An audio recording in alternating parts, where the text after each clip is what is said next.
I think we're live. And we're live. Welcome back to the weekly roundup.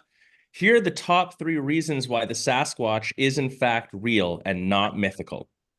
Well, just joke. I was We're having a wondering about the look, You're Josh. like, where's that go? Exactly. I put on one plaid shirt with the beard, and I've had 4 comments this morning already about being a mountain man, being a cryptozoologist. Those are people who study mythical animals. Which, by the way, when kids are like, you're like, what do you want to be when you grow up? And people are like, firefighter, policeman, whatever else. I was cryptozoologist. I was absolutely figured I was going to study the Sasquatch and prove that it was real. So, not for the weekly roundup, but you want a video on that, comment down below Sasquatch, and I will rant for the next hour to prove to you that this is a real living thing. And too bad. Side note relating this to yoga. Of the 5 people that I know who have firsthand seen a Sasquatch, like actually firsthand seen one, 3 of the 5 are yogis. So take that for what it is, but I think it's a condition of getting yourself in an energetic place where one would reveal itself to you. You gotta be chill. You gotta be a yogi. You gotta go do some yoga. Open. You gotta be open. I don't know. Well, now that we got that out of the way, Terry was just telling us that she won the dance competition at her 45th high school reunion in Monterey, California. I was the star of the dance floor, and as my colleague said, well, there's no surprise there for those who've seen me at the summit. But what's super funny is or anywhere. What are you talking about? This is summit. I don't know if I've ever been anywhere and not seen you dancing. This is true. This is true. So on the speaker. A lot of the comments were that I can still get pretty down low, but I can't get back up. I think they were more impressed that not only could I still really get low, but that I could get back up without help. And I was always about yoga. Yeah. Anyway, it was really fun. And just total side note, what also it started to become evident at our probably 25th reunion, because by this point we're like in our mid 40s, right? So fast forward, we're now in our early 60s.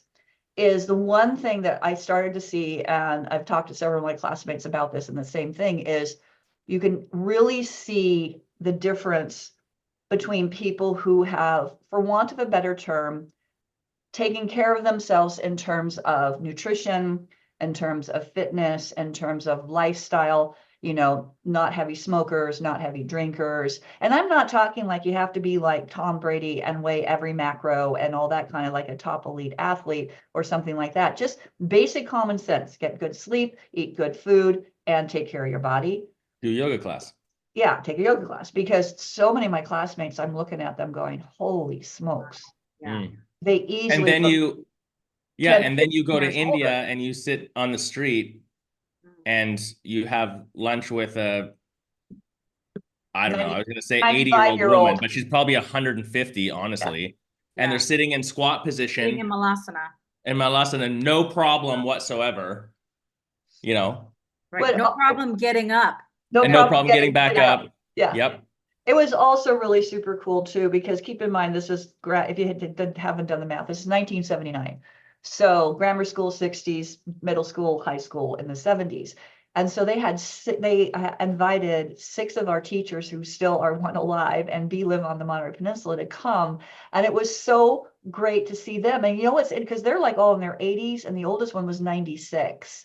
And granted, Coach Albert had a cane because 96, but he still looked great. And the same thing. I was asking all of them what they were doing. Most of them retired now for at least 20 plus years. Like, oh, well, I walk, I play golf.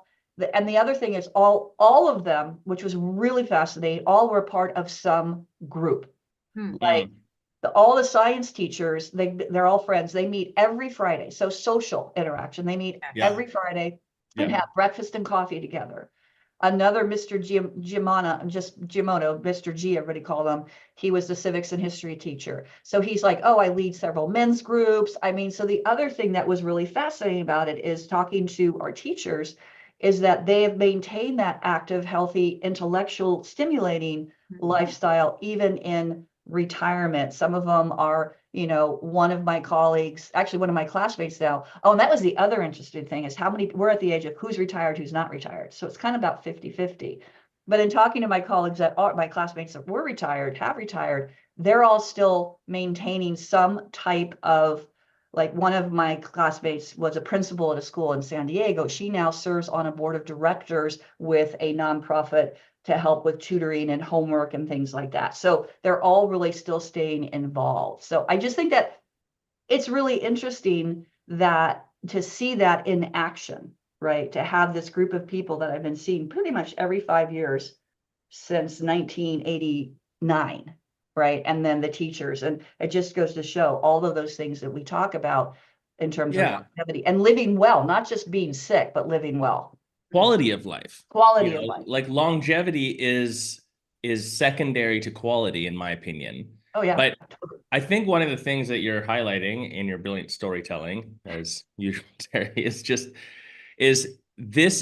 people. I was having a conversation this week about marketing with a client, and she was asking about content and saying like, there's all these things that we could teach or this or that or whatever else. And we were talking about like ways to formulate all of the potential things that you could say about a yoga practice and about your business. And of the core ways to do it, one is storytelling. And that's exactly what we're doing right now, that it's like these stories exist within your existing clientele and yourself as the owner and through your teachers. And they're the things that allow people to live vicariously through the results of your product. Like they prove a point. Like everyone listening to this, all the studio owners and stuff, as you're telling this story, you don't have to say it's because all these people do yoga regularly or because I do yoga that I can still rip it up on the dance floor. But this insinuation is there because of the context of who you are and who the listener is. So I was just thinking as you're telling a story, Terry, how much from a health standpoint, what's interesting these days is I don't think that there's too much debate. In the micro, there's the debate, but on the macro, there's no debate about what keeps you healthy, especially as you age. Yeah. We have a massively aging population in Western culture. And so it doesn't mean changing your product or having like a seniors class. Like, I don't think that's actually, I haven't seen that be the most high impact thing. I always like, really? Really? Or, right. Or 55 plus, things like that. I'm like, really? But right. Those things single people out. They don't create inclusivity. They create a label to someone who might not want the label. It's not that they're negative necessarily, but that's a little bit different discussion. But like, so then how do you market to the 55 plus group of people around what they're actually experiencing without it being fear marketing? You tell a story. You tell a story about you. You tell a story about people who work for you. You tell a story about people who are in your studio. Like they're there. I vividly recall one of the, this was before I even bought my studio and was teaching, this is like over 10 years ago now. And two stories to really stand out for me. One is this woman was like, she'd been practicing, I don't know, she probably like at that point in her 60s, because I know she had grandkids, although you can have my grandmother's a grandma at 39, so that has nothing to do with it.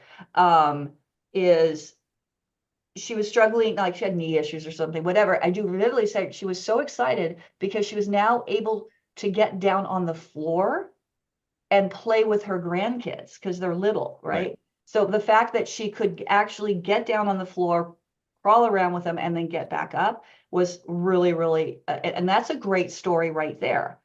And then another one I remember vividly, his name was Andy, and he was my old curmudgeon. And the only reason he came is he loved his wife, and his wife loved coming to yoga, hot yoga. So he committed to come a couple of times a week. She came like every day. And he just like, he was overweight, out of shape, he was an intellectual, had never done any form of exercise, but he loved his wife. He hated hot yoga, and he made no bones about grumbling about it all the time. So one day I said to him, he'd been there about, I don't know, 6-8 months. I said, hey, Andy, how's it going? How you feeling? He goes, yeah, I guess I'm feeling. I said, well, I did notice the other day, I dropped a pencil on the floor. And he said, before I even thought about it, I leaned over and picked up the pencil. He said 6 months ago, to get down, pick something up off the floor, I would have had to sit down on the couch or a chair, bend down, pick up the pencil, then try to stand back up without falling down. Yeah. Those are the stories, right? That's Yeah. the marketing right there. Yeah. Tie your shoe. To tie Tying it, your actually, shoe. tie your shoe. Basic, standing at a knee. Yeah. And then the spin-off is for the younger crew, you're like, maybe it's not a problem to put your socks on in the morning, but can you put it on like this? And then you do standing head to knees, put the sock on move. And then reach down and pick up the shoe. I saw this thing on a short, a YouTube There's your short. TikTok challenge. Yeah. You know the Bosu balls? Yep. The half ball that has their squishy and their stability balls, right? They're like a half sphere. So hard. Yeah. Sorry, what are they? It's called a Bosu ball. That's the manufacturer. I'm What? trolling you, Terry. Yeah, you're trolling. Okay. So it's a type of fitness equipment. And the one manufacturer, oh, anyway, I digress. I totally digress. So I saw a video. It was two people. They were both standing on, so one side is hard and like a platform. The other side is it's like a ball. So it's squishy. And they were standing, they had the ball side down. They were standing on the platform. So it's a stability thing, right? They are doing that challenge, Josh. They each had to shoot. They're standing on this ball platform that's moving, and they reaching down, taking their sock, putting their sock down without lowering their leg, leaning forward, putting their shoe on time. It was like, I must have watched it like 20 times. I was impressed. Anyway. And a bit of a spectacle, and like, does that matter for the average Joe? Maybe not, but it doesn't matter. Like, it's telling a whole story. It's like, well, if they can do it standing on a shaky ball, why can't I do it standing on the floor, kind of thing? Right. Right. I think that one of the conversations, to keep relating this to marketing a little bit, that I'm starting to see happen a bit more, but still hasn't really fully been embodied, especially in the yoga wellness business world, is how things should be. Like, here's the example. There's some interesting science around cognition and exposure and et cetera, around the fact that, like, what's the original story? No one could beat the 5-minute mile? No, it was like 4-minute mile. Nobody, it was like the breaking. And it's the second one person did, then it just got obliterated. Yeah, within a year, more people. It's like it took to the 1920s or 30s. Everybody said it can't be done. I think his name was Barrister or Bannister. I believe he was British. He broke the 4-minute mile by just tenths of seconds. By the end of the following year, his record had already been broken. Once it was proven that, well, the same once it's proven that it can happen, people will make it happen. It's right. So what happened? Did those athletes be like, you know what, let's start juicing? Like, no, it just something else shifted. The way I relate it to is the only sport other than hockey that I've ever really been into is downhill mountain biking. And so I think back to like videos that I used to get fired up on watching pro downhill mountain bikers. If you watch those videos now, they're hilarious. They look ridiculous because they're like, these guys suck at mountain biking. Like, I'm better than that. Like the pros back then, 20 years ago versus now. And part of that is like what's possible. If someone does something new and cool in the mountain biking world, it's online the same day and has 1 million views. The idea here being the extension of this, when we talk about yoga, it's not about the spectacle of being able to do the insane pretzeled yoga posture that's so unattainable that it's like, it might not even be inspiring for someone. Although there's a lot of flack that people get for showing off fancy yoga postures, it still is inspiring. So I don't think that that's entirely negative. It's the idea that you should be able to do something. Like, that's the like hard truth angle that I think the yoga world can embody and is barely scratching the surface of. And it's related to what we're talking about. If you're 60 years old or 60 plus years old, you should be able to go dance and lean over and pick up a pencil and tie your shoe. And like, that's normal for a human body. It's no shade on someone if that is not the case, but that's the sort of like hard truth angle. And you could relate that a lot younger as well.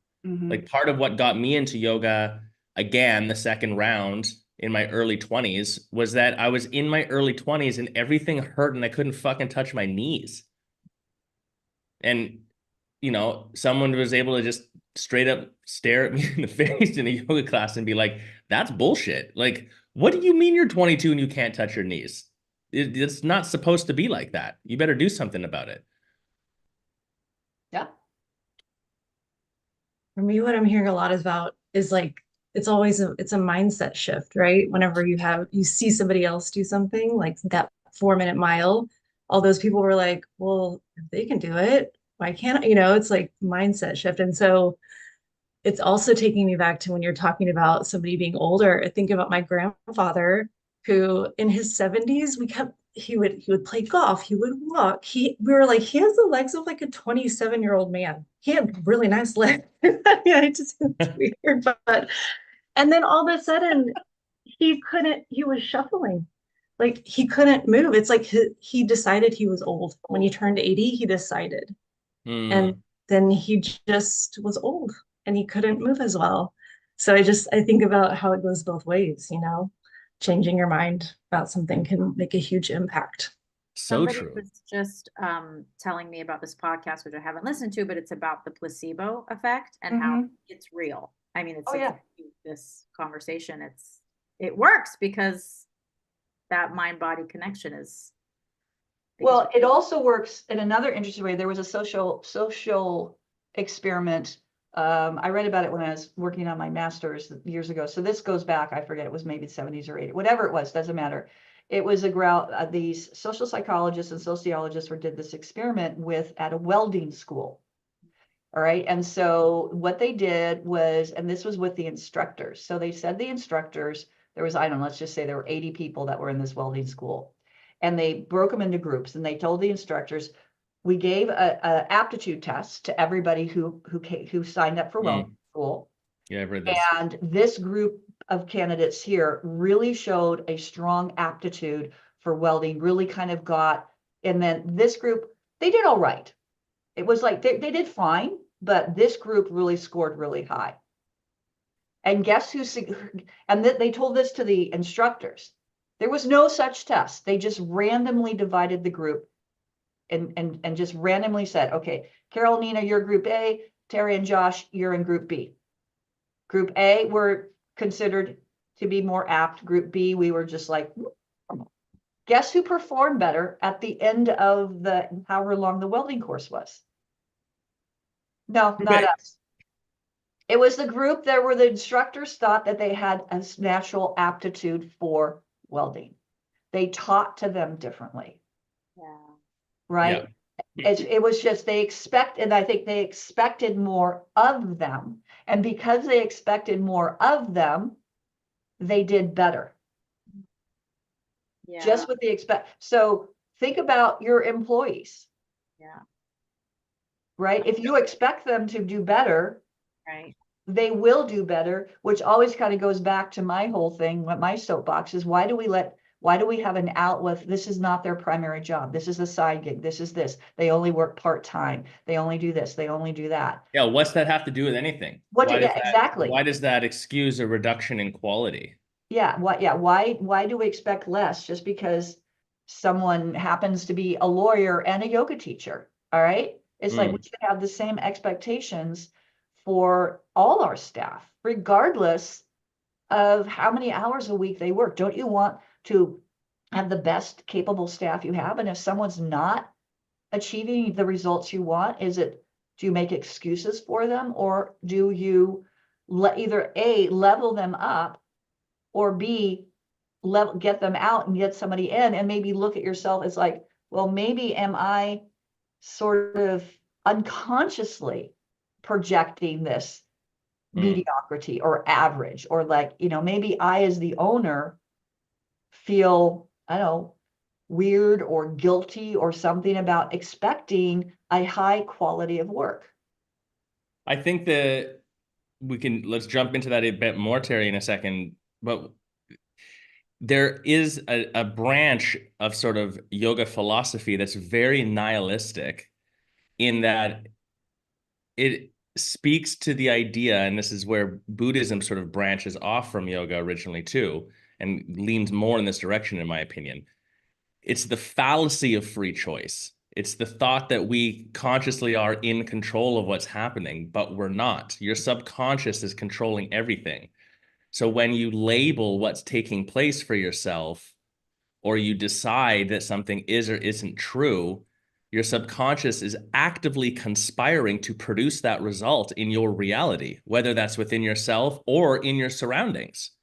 This is why, to your point, Terry, I've spent the last 10 years plus, and you guys have been on the journey too, fucking fighting against the anti-business narrative in the yoga world. I'm like, you don't realize how impactful that is as an owner when your own staff will say things like, I don't believe in selling, or we shouldn't be charging more money. Or when someone comments on your shit online, I've got videos right now that I'm making off of some comments I've got where people are like, oh, you shouldn't be, yoga shouldn't even be charged for at all. Or like, it's not, you shouldn't even, sales and yoga don't go together. You shouldn't even try to sell yoga. Like, just teach a good yoga class. We don't realize how high impact that narrative is in suppressing the positive business outcome of studio owners and of impact, in larger culture around it, because it creates these labels that then people believe to be true. But if you really can look at them objectively, Like, why? they're not. Yeah. Or like, you could even debate the other way. So Well, there's some opinion in there, but to the point, labeling and subconscious projection and creation of reality, staff is an excellent example of this, where it's not about being a hard ass with your staff, but calling people up to a higher purpose in what they're doing. And like, do you think that working at a yoga studio is not part of someone's yoga journey?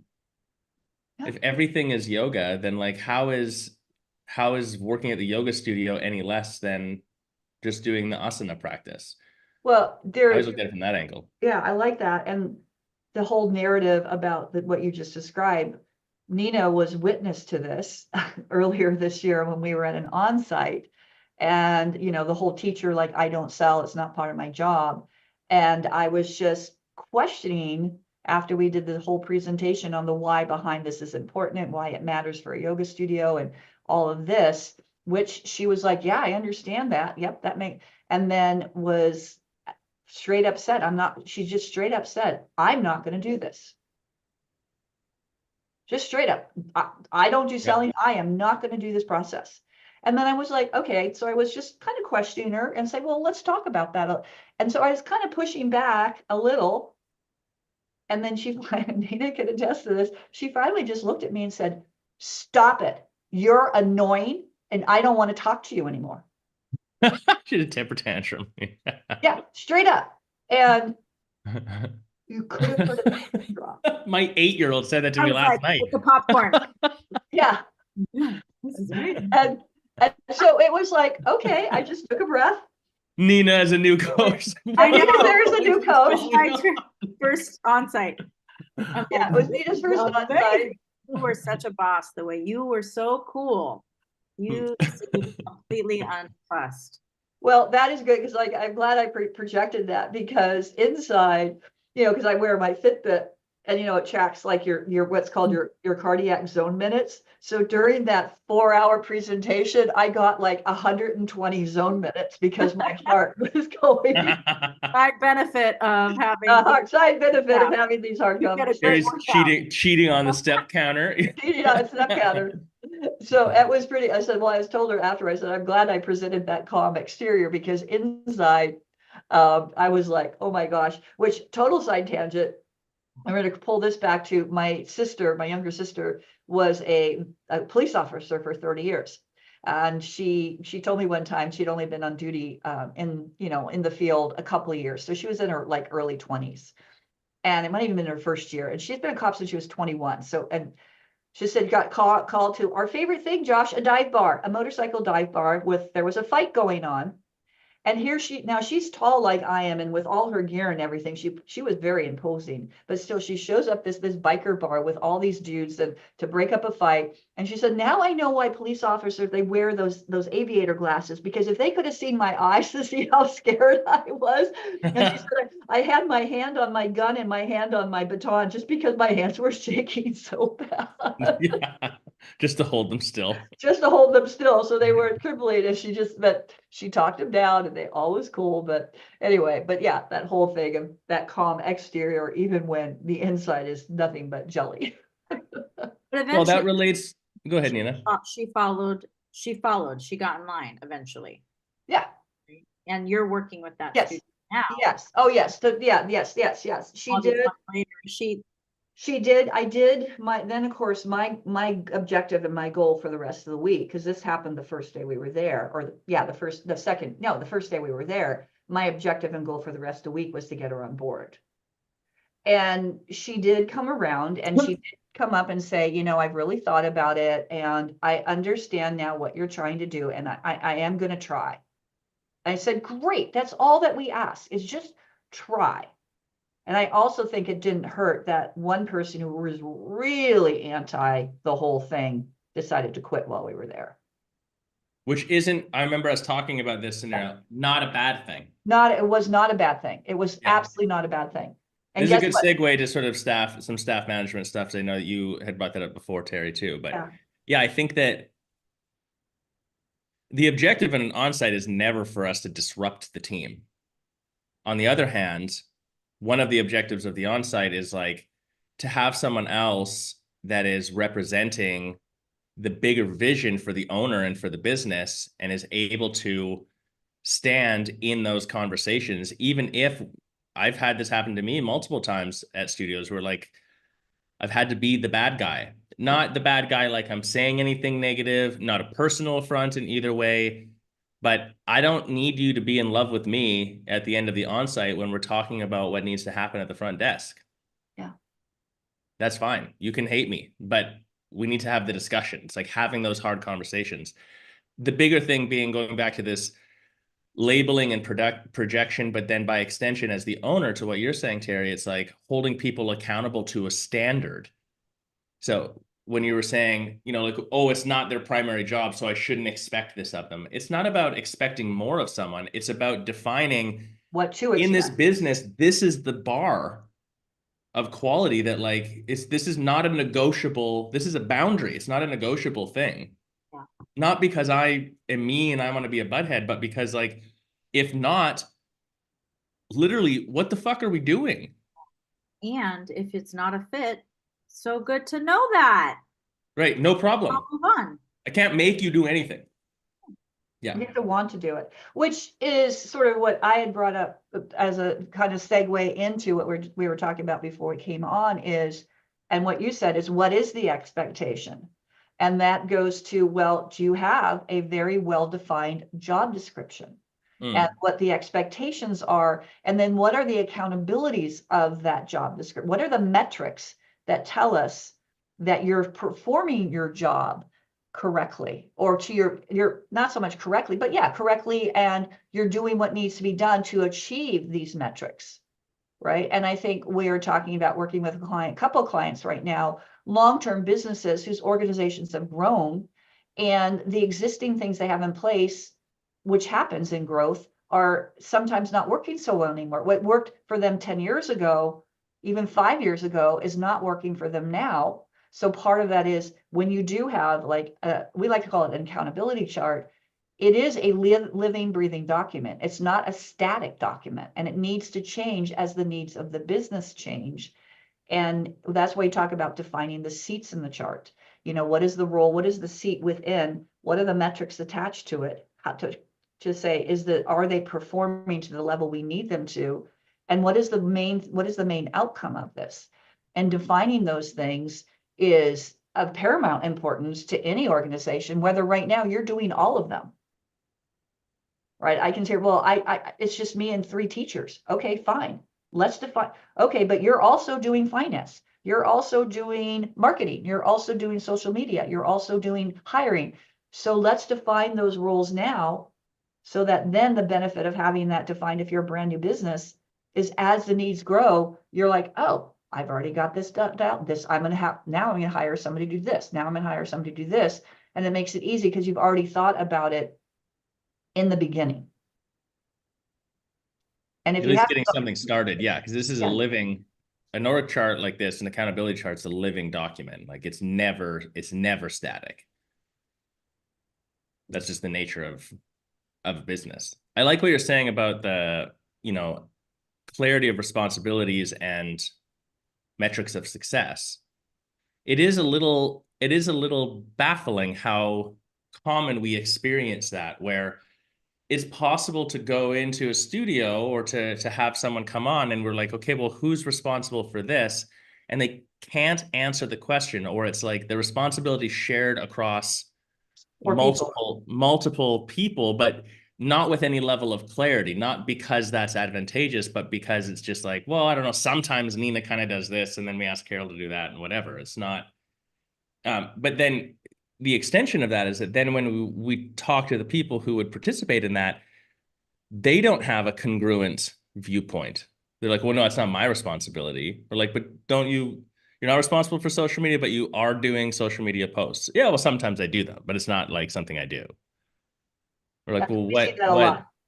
We see that a lot. And it's no shade on anyone. It's just a thing that happens. But the point being, like, how do you even optimize a team or the systems of support, or how do you eliminate the tension between two people where I'm like, Terry, you either are or aren't doing a good job if you don't even know what you're supposed to be doing, or I don't know what you're supposed to be doing. Yeah. And a good example of that is the front desk. Everything, front desk is just about checking people into class. And I've done rants on this number of times. No, the role of, and as we coach to, and as we, particularly on the on-sites, is no, the role of the front desk is so much more. In fact, checking people in the class is like, nowadays is like way You don't down. need anyone to check someone in the class. I mean, if that's all they're doing, then just why have someone at the front desk? Just have a kiosk there with the iPad, and they just go bing, bing, bing as they come in. So it's like, what exactly is that role? And it is, it's like a sales role. And I helped a client yesterday. We reworked their job description. Because it's like, let me put it this way. If you have front desk people and they are playing video games or on social media when class is in session because they don't have anything to do, I'm just going to say it. Shame on you. Mic drop. Anybody disagree with that? Carol, what did your front deskers do in your studio? Well, in the beginning, it was like that until I got keyed into. Shame on you. I know, but you know better, you do better, that kind of thing. Exactly. So, they had a whole list of pre, post, during class activities. Like there was always something. They had a list. You mean they had an SOP of what they were supposed to do? They really did. Of course they should. Oh yeah. So I mean, and at this point, I would even have blown that out to probably double the tasks. There are a lot more things that I could think of to have them do. So. Well, yeah, I have a client who is constantly perennially trying to get, work trade to clean a studio. And I said, well, what about your front desk? Well, I can't ask them to clean. I'm like, why not? Why can't, I mean, that could part of the job description is you are expected to clean. You will be doing light cleaning. You will be, it's like, so during, so it's like, the can or can't ask someone to do something, I think, is conflated with I will or won't. Yeah. Like to me, it's a more acceptable answer. It's more honest as an owner to be like, I won't ask Carol to do that. Then I can't ask Carol to do that. Yeah.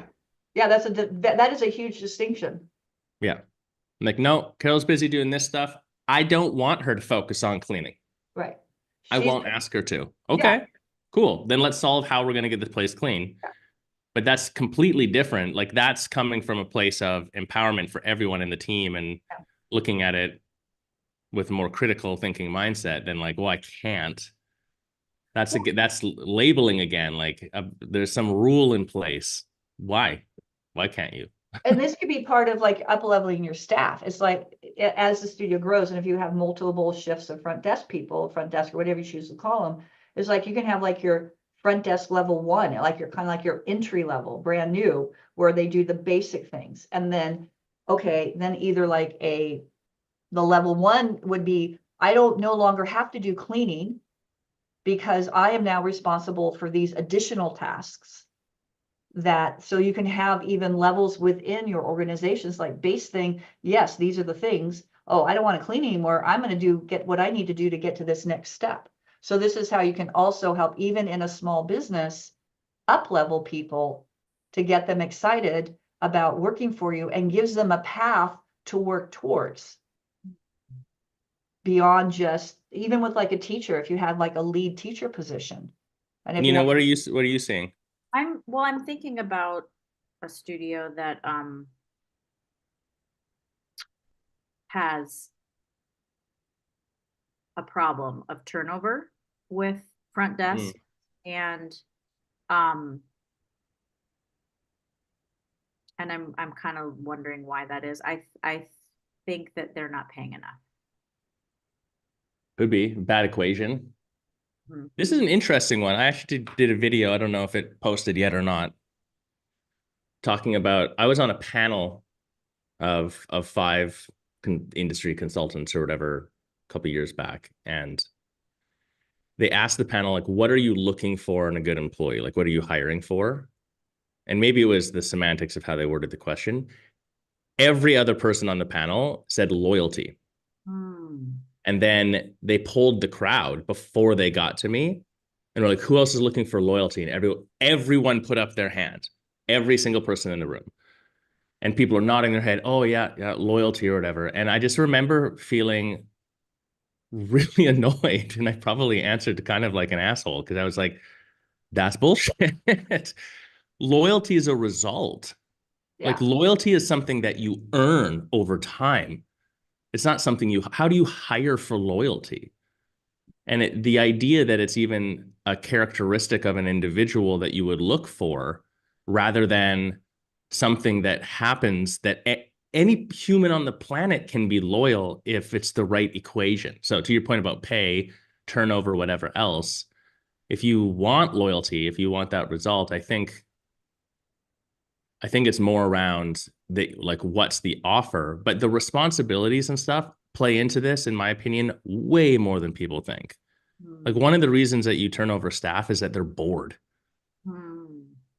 I'm not getting paid a lot. I show up 3 days a week. I fucking check the class in. If my practice goes to the wayside and then I don't like that other person that I'm working with, I go take the job somewhere. And usually the job they take is like a silly one, and then that's when you really get annoyed. They're like, oh, I'm going to go work at Lululemon and fold clothes and I get paid $3 more an hour. Literally exactly what is happening. Yeah. Like, oh, that's so sad because these people that keep leaving are really smart, gifted people who are loyal. They love this. They're part of the studio. They're part of the community. Right. And I think part of it is that they try to contribute ideas and it falls flat. Yeah. So right. Well, having a path to success, and that is an absolute clear thing, is like having those job descriptions, having clear accountabilities, knowing where they're going. And like you said, that is what inspires loyalty, even if maybe they're not paying top dollar, if they're getting satisfaction from the work they're doing. Yeah.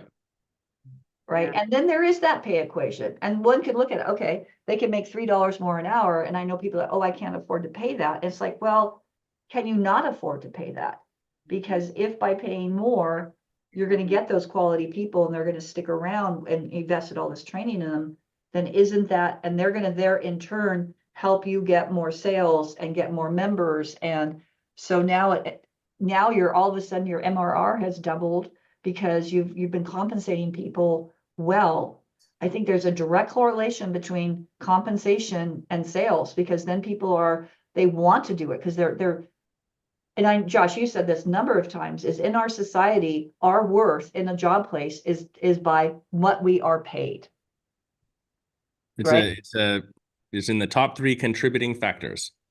Right. Yeah. So if I feel I'm being valued, I feel I'm being charmed, and I'm well compensated, don't necessarily have to be top dollar. It's just that I just need to feel that there's an intrinsic exchange of energy there. To one of your favorite terms, Josh, is that's an energy. I feel that the energy I'm getting is being compensated, not just in money, but in recognition and responsibility and all that. And that's what breeds into loyalty. And it's not just money alone, too. Money alone does not necessarily breed loyalty. No, I would say it straight up by itself doesn't. Yeah, And in fact, the equation where it does, in my opinion, from the perspective of a yoga studio or a wellness business, is the wrong equation. I don't want Carol to keep working with me because we pay her so much money. If that's the only reason, like, I know, like, that's how people try to cheat. That's how they're going to try to find the easiest path and do the minimum bar to keep things going, because it's just about the money. There has to be something more in it. If it is just about the money, then that's great, but that's for lower paid, lower tier, basic stuff, which is nothing wrong with that. The person who takes that job, it's because it's like that. Well, I would even say it's some top tier jobs. If it's just about the money, there's always if you're top tier, there's probably always someone who's willing to pay you a little bit more to jump ship. Oh, of course, always. Right. So you could be a high paid executive. You could be like the manager of the yoga studio, whatever the equivalent thereof. And if it's just about the money and somebody else, some other fitness place opens up and is going to pay me a little bit more and give me a little bit, maybe some extra perks, and I'm not being fulfilled, I'm not being challenged, and I don't feel that's when people jump. So sometimes it's just, if it is just about money. Yeah, if we're talking corporate ladder, the data on this I find really fascinating. I would just echo what you're saying. The best way to make more money in your career, the fastest way for you to get a raise, is to move between companies. It's never internal. Like, it's almost impossible to climb a corporate ladder within one company and really hit your full potential, whatever. You've got to jump between companies. That's just what happens. So that's the point, though, is that then there's an incentive for that to happen at that level.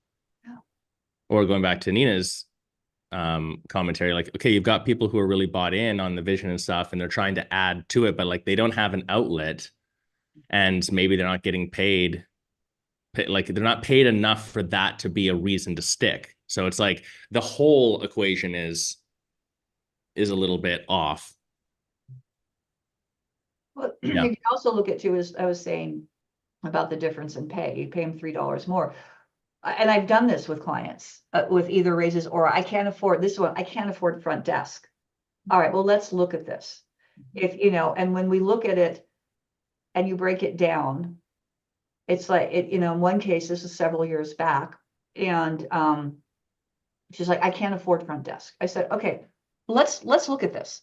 How many hours a week? What are the busiest? We just started out small. What are the busiest classes? What are the classes where you need the most? Okay. All right. So how many hours realistically is that? All right. Let's say we pay them a good, more than minimum wage, because even in California, the minimum wage is higher than the federal, which is a joke. But let's pay them a reasonable salary, a reasonable wage that would be good for you. Okay. How much? Okay. Let's add in the 10% for taxes. Let's add that in there. Okay. Times this many hours, times this many. So we were looking at, to have this person in place, less than $1,500 a month additional. I said, is it worth getting someone for $1,500 a month, or maybe even two people, didn't matter. Well, that was the total hours we counted for. And if that person or people in the first month sign up 5 or 10 new members or even the first 2 months, you have now paid for that salary. And then everything after that is just going in, is increasing your revenue. And you're like, I never thought of it that way. And or this is where knowing your numbers count. Like, if you know the real LTV of your clients, if you actually know the average purchase rate and the average lifetime value of a client, and you're like, okay, my LTV is $800, then really all you need that hire to do is sell 2 people. Right. Is the theory. Yeah. Like, the bar is much lower than. And guess what? She did it. And guess what?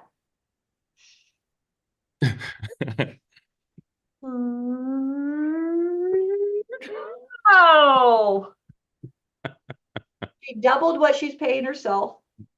She gave everybody raises. She now has, I think, 4 or 6, and now we're at the point of hiring for every shift. Even the early AM, because she's seen the value of having someone there besides the teacher. Yeah.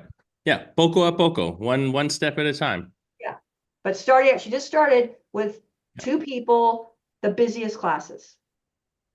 Yeah. And then Nina, guess what? Nina, talk to me about in general with with hiring and sort of keeping people around, but also getting people to produce a result. So I think that's the other side of this equation.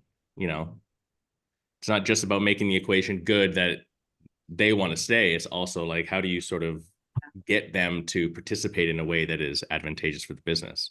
Yeah, I mean, I think so much of that is backing up, as we've been talking about, of having a clear expectation as the owner of, like, what is this job? What is it that I'm hiring for? And that starts way at the beginning, or even earlier than the beginning. It's you as the owner having that clarity. And then being so crystal clear as you're hiring and having those conversations, in the hiring process. Yeah. Terry, what was the scenario that you were talking about off camera here before about sort of bending to the desires of an employee? I think was the it's subject just matter. a situation where there was some conflict between 2 staff people. And it seems to be like more on one person's side than the other, because the person that this staff person was complaining about, nobody else on the team had issues with that individual. It's just this one person. And so she vocalized this and basically told the owner that she was no longer will work with this other individual, and instead she'd like to work this other time. And we talked that through, and I said, well, it's like basically this person is dictating what they want. And I said, so basically she said she does not want to work that shift, those hours. So therefore just simply say, okay, your shift now ends at this time. We're going to bring somebody in, and that's it. Because they didn't need her to work someplace else. That's the time they needed her to work, not at another time. And then the owner was right. She was concerned about would be less income and things like that. I said, well, is that really your responsibility? Because she has said, I don't want to work this shift. And I was like, did this person bring what? I guess my question is, for more information, it's like, was this something that was voiced as an issue that this is now escalated to this, or this is the starting point in the conversation? Like if it's been brewing for a bit of time. My understanding, it's been brewing for a bit of time. They've talked to the other staff person. They addressed her concerns. And I think part of it is sometimes it's just, we don't necessarily get along with everybody. I mean, sometimes they're just personality clashes. It's not that one person is bad or the other. It's just that, however, I think in a professional setting that we as humans need to learn to deal with people that we don't get along with. I mean, that's emotional intelligence to me. It's like, I don't necessarily like this person. They're annoying and I have my job to do. So therefore I'm just going to deal with it. Yeah, I mean, everyone on our team knows that working with Carol is just shit. She's such a blabbermouth all the time. She never shuts up. Can't even get a word in. We have to duct tape her. Yeah. Carol, what do you think about? Oh, God. How terrible is it to work with me, Carol? No, it's interesting, Terry, because I'm thinking of the team that we built and how there's still people there that have been there forever and ever. And so I'm trying to figure out like, what is the special sauce there? I don't even know what we did, like how can I put my finger on it? I think that part of it is listening to your staff.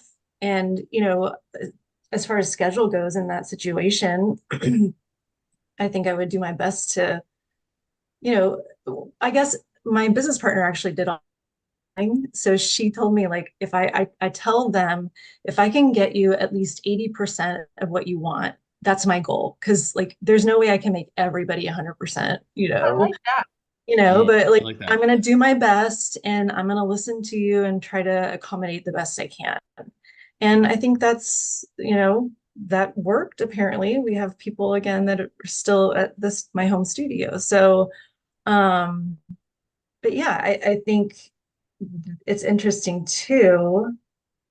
Things are going through my mind is like the mindset going back to that because I was just having a conversation with a studio owner that recognized it's like a light bulb went off that she was like, I realize I'm expecting my staff to help me instead of saying this is your job, you Mhm. know. So that was a huge, and like I need because she's still like feeling like she's overwhelmed with all the things that need to be done. And Yeah. everything was like, when are you gonna help me? And it's like, no, no, no, no. Like that was a big mindset to say, no, I need to put on them what the expectations are. And I feel like maybe that's one thing that we did really well. And we would praise people when it was done in a certain way and like give them, you know, the bonuses and things that, I don't know, just recognition in some way that would make them feel good about doing what we asked them to. I don't know. So it's just kind of interesting to, That is interesting. Like, yeah, you have to delegate tasks and set expectations like we've been talking about, not, oh, I hope you help me. Yeah. And Yeah. to that point, that this kind of goes back to what we talked about earlier, is having that org chart and the seats on the org chart. So if there's a seat that you're doing, it's like, okay, Carol, I can you take on this? Here's the responsibility, this role, because we talk about you can have more than one person can have multiple seats, right? They can do front desk, like I said, and they can do social media. They can do front desk and be responsible for maybe, let's say, the work trade people or something like that. The thing is to your point, is have it defined and Mm. have the expectations. And then commensurate with that, if you're going to ask them to do more, then perhaps you also say, and because I'd like you to take on this role, I am going to increase your pay. Because now I'm asking you to do more, right? So that's also can help with Breed. And the other thing that reminded me of when you said to give them rewards and praise them and things like that. I've said this before, there's a great book and it was a little really eye-opening for me to read. If you're familiar with the five love languages, it was popular a while back, probably, I don't know, 8, 10 years ago, whenever it was. So there's one called the five love languages of the workplace. And that was a really eye-opening book for me to read because not everybody feels rewarded with money. Totally.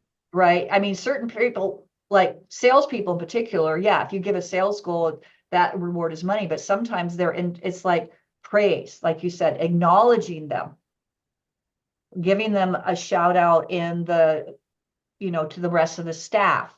There's doing something of service for them. Or so it was and I realized that, when I was thinking about, I read it not too long actually before, it was 2019 and not too long after I decided to sell the studio. However, it was like, oh, now I know why this didn't work, because looking at the book, I'm like, I was speaking my love language, but it wasn't most of my teachers' love language or my staff's love language. So that was There's a really bad misogynistic joke in here, I'm sure, but I'll keep my tongue tied. I'm just thinking, I'm rewatching some of Mad Men, so that's what you're making me think. I'm like, it's really bad. I know. I watched it originally and I went back and was rewatching it. I had to turn it off because I'm like, oh my God, this stuff is so bad and this stuff actually happened. Yeah, it's rough. It's rough. It's rough. The question about this scenario specifically, Nina, I'd be curious what you're thinking about it. Like, is do you accommodate? I mean, I don't think there's a one size fit all answer for this, but like, yeah, if someone says I won't work this shift because I won't work with this person, like, do you accommodate that or not, or how do you approach that? Because there's like a lot more going on than just that request. Yeah.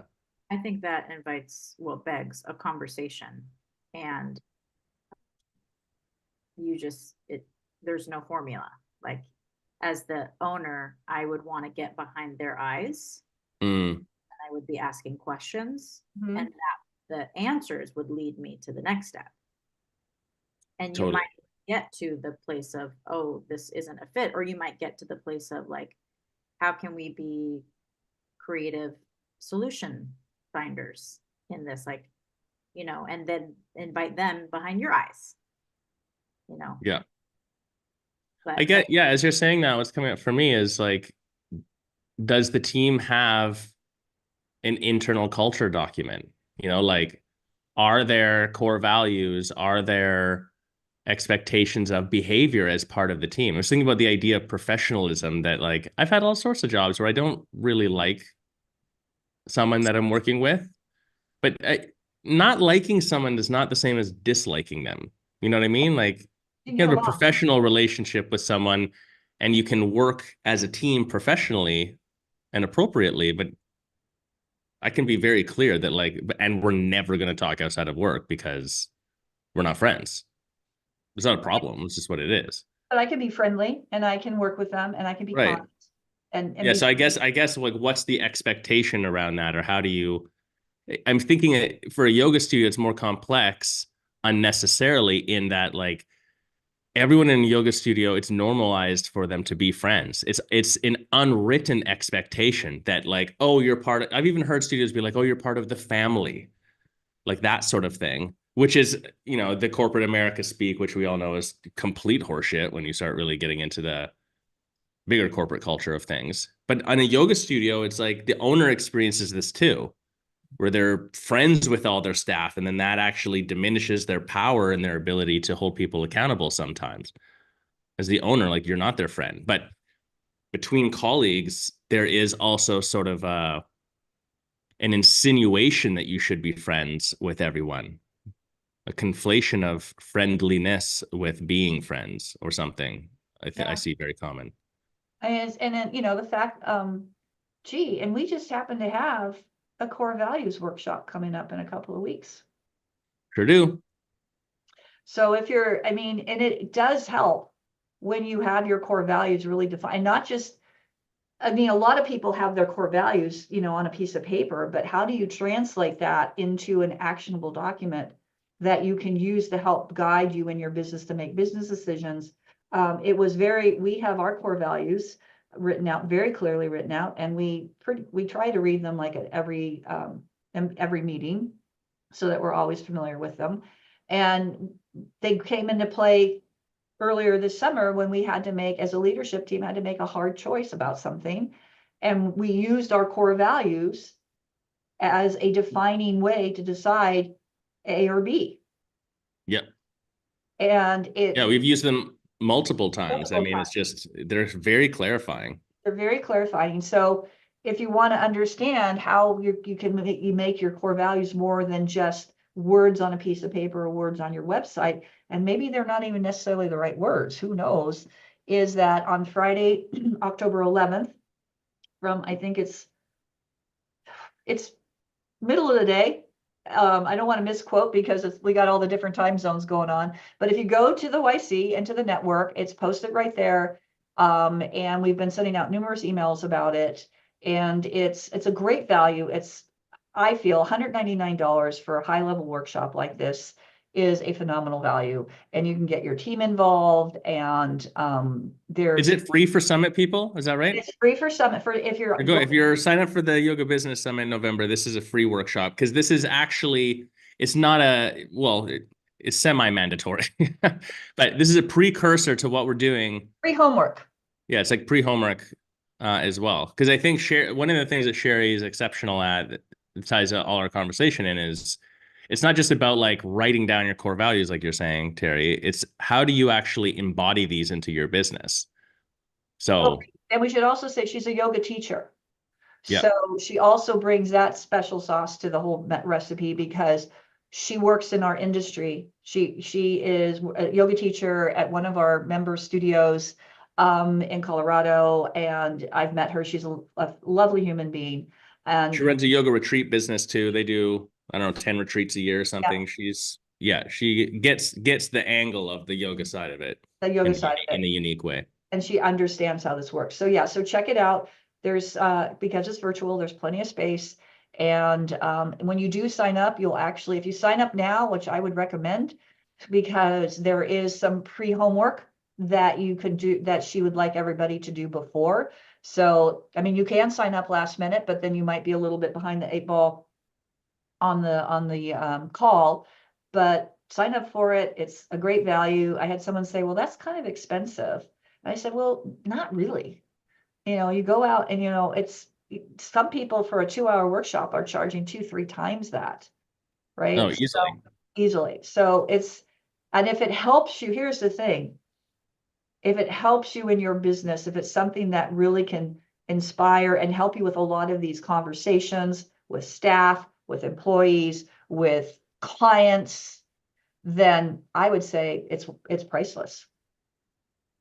Priceless. Priceless. All right. That's it for this week. Yeah. Thank you, everybody. Too many things to solve. We'll have to pick it up again. Comment down below. We always check. Yep. Sign up for the core values workshop. Still space at the summit. And if you sign up for the summit, you get the core values workshop included in. And so yeah, a couple of things happening.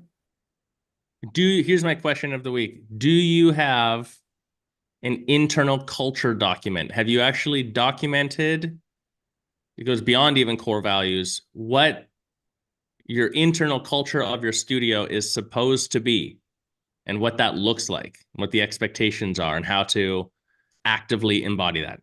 Does that exist in your studio? Have you even thought about making that exist? Be curious to hear what you guys have to say.